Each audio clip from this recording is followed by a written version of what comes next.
Topic है हमारे कबूतर कितनी बुलंदी पर प्रवास करते हैं, यानी कबूतर प्रवास के दौरान कितनी ऊंचाई तक जा सकते हैं। दोस्तों, हमारे कबूतर आमतौर पर ज़्यादा से ज़्यादा 6000 से 8000 फुट तक की बुलंदी तक जाते हैं। इससे ऊपर यानी 10,000 फुट की बुलंदी पर मौसम ज़्यादा सर्द हो जाता है, जिसकी वजह से हवा में ऑक्सीजन कम हो जाती है और वहाँ कबूतर को परवाज़ में मुश्किल होती है।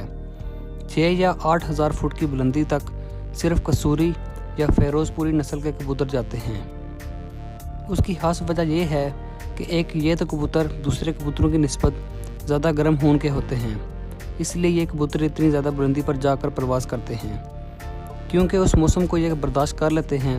जिसकी वजूहात ये हैं, ये कबूतर गर्म खून के होते हैं। दूसरा, कसूरी कबूतर वज़न में हल्के होते हैं। उनकी पलकें और जिल्द दूसरे कबूतरों की निस्बत बारीक होती हैं। इनका खून भी दूसरे कबूतरों की निस्बत पतला होता है और फिर इन कबूतरों की हड्डी भी दूसरे कबूतरों की निस्बत साइज़ में कम होती है। मतलब ये कबूतर छोटी हड्डी के होते हैं।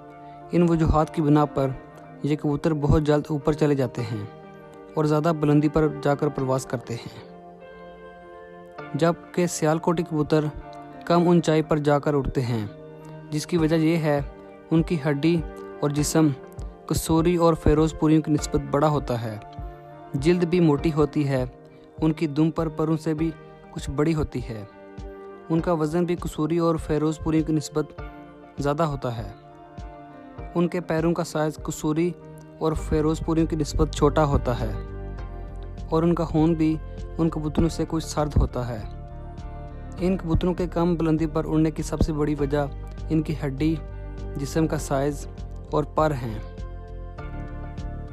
सियालकोटी कबूतरों को उनकी लंबी हड्डी नीचे प्रवास करने में मदद देती है और फिर उनकी परों से लंबी दुम उनको हवा में बैलेंस करने में मदद देती है।